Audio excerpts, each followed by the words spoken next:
All right, we are going to solve absolute value equations today. And I know that you guys remember how to do, or you have done this in Algebra 2. So just gonna want to give you a reminder of some things that you have to do whenever you're doing absolute value equations. So remember that absolute value represents the distance from 0. And because of that, it cannot be negative. And then if you're going to remember, if I have the absolute value of x is equal to 7, then I know that either 7 is equal to 7 or negative 7 is equal to 7. So it's either what's inside is equal to 7 or the opposite of what's inside equals 7. So in this one, either x it equals x or it equals negative x, okay? So if we started out with just a basic problem, so 3 times the absolute value of 2x plus 5 minus 15 is equal to 6. So in doing the problems, the first thing that you need to do is you need to isolate the absolute value in the problem. So adding 15, divide by 3. Okay, once you get to this point, and since you remember that it was either x or opposite of x, you need to split this into 2 parts. So I'm going to divide this out. So it's either what's inside, which is 2x plus 5 equals 7, or it's the opposite of what's inside is equal to 7. Once you have it split, and I want it to look, your first line to look like this, well, it doesn't matter in an equation, it does matter in an inequality. So once I do that, then I'm going to solve for x, or whatever your variable would be. So 2x is equal to 2, x is equal to 1. So there's your first possible answer. Now I can divide by negative 1, and that lets it look like the way most of you want this to start. But again, it's important to me that you do that as your first step. So 2x equals negative 12, x is equal to negative 6. So once I do that, the last thing that I need to do is I need to check to see if my answers are going to work. So 3 times the absolute value of 2 times 1 plus 5 minus 15 equals 6. So 3 times the absolute value of 7 minus 15 equals 6. Yep. And then 3 times 2 times negative 6 plus 5 minus 15 equals 6. So 3 times the absolute value of negative 7 minus 15 equals 6. Yes. So both of your answers this time. So x equals negative 6 and 1 are both good answers. And so that would be the way that you would solve the problem. And that is just like a more complicated, easy question. Okay, but I can have a couple of different scenarios. So instead of having your absolute value equal to a constant, let's have your absolute value equal to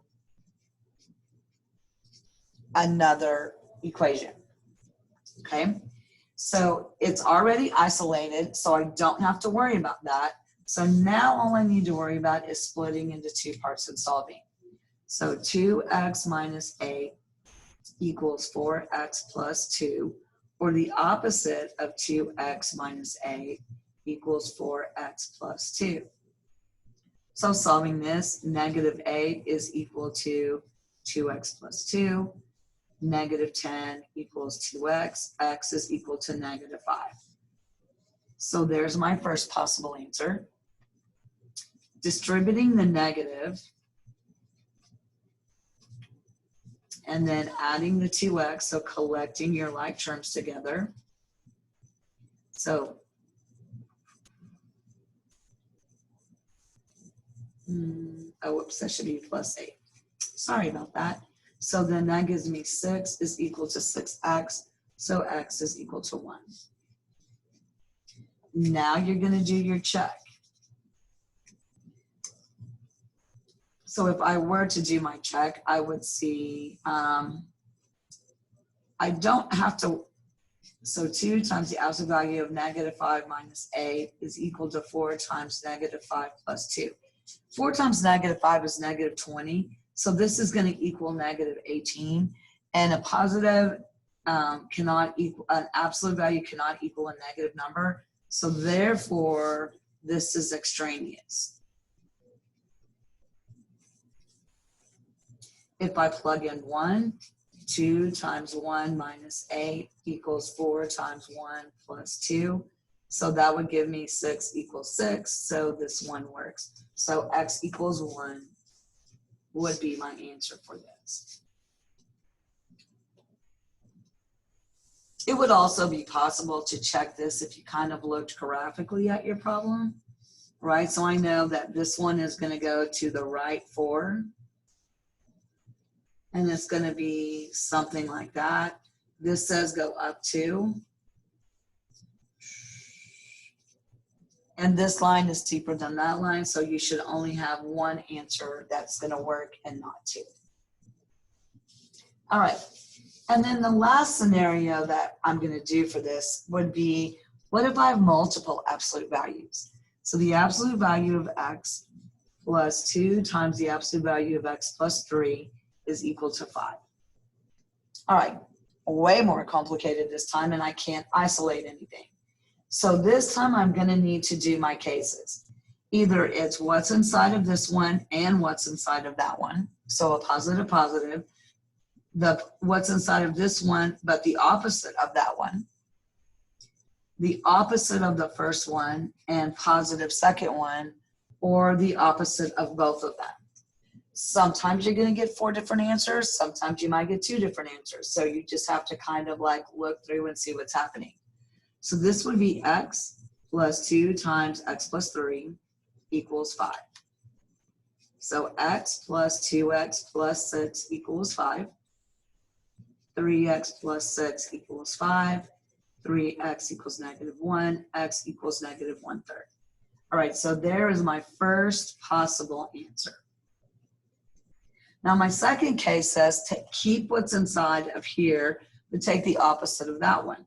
So -2 times x plus 3 equals 5. So x minus 2x minus 6 equals 5. Negative x minus 6 equals 5. Negative x equals positive 11. X equals -11. So there is my second possible answer. Now come back and do the opposite of the first one and keep the second one.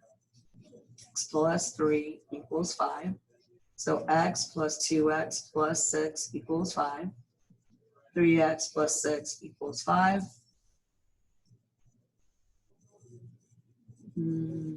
3x is equal to, whoops, I've got something wrong here somewhere. What did I do? Oh, this is a negative here. Sorry about that. So that gives me x plus 6 equals 5. So x is equal to -1. So then that becomes my second answer. Sorry about that. And then negative, so negative x minus 2 times x plus 3 is equal to 5. So negative x minus 2x minus 6. Negative 3x minus 6 equals 5. Negative 3x is equal to 11. X is equal to a -11/3. All right, so this time when I work through my problems, I'm going to get 4 possible answer choices. And so it is extremely important that you check on this one. So when I plug in -1/3, so the absolute value of -1/3 plus 2 times the absolute value of -1/3 plus 9/3 equals 5. So 1/3 plus 2 times 8/3 does not equal 5. Okay, so this is extraneous. Now, I don't really need to do work for this one because if I put in negative 11 here, that gives me 11 plus 2 times something gives me a 5, and that's not possible. So this one is also extraneous. Plugging in a negative 1, the absolute value of negative 1 plus 2 times the absolute value of negative 1 plus 3 equals 5. 1 plus 2 times 2 equals 5. So that works. So this one is a good answer. And then negative 11 over 3, the absolute value of negative 11 over 3 plus 2 times the absolute value of negative 11 over 3 plus 9 over 3 equals 5. So 11 over 3 plus 2 times 2/3. So 11 over 3 plus 4 over 3 equals 5, and that's true. So these two answers would be the ones that I would use, and the other answers would be extraneous.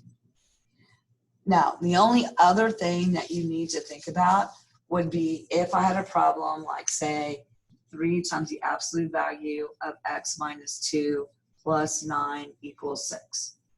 So isolating this,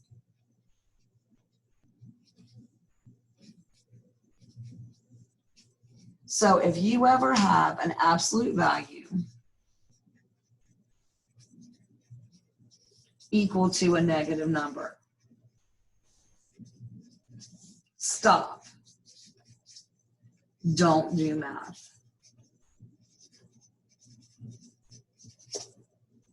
Okay? Because if I have this, the answer from here is positive. A positive number cannot equal a negative number, so there would be no solution to this problem. So that's kind of a reminder of what you need to do for absolute values. Let me know if you have any questions.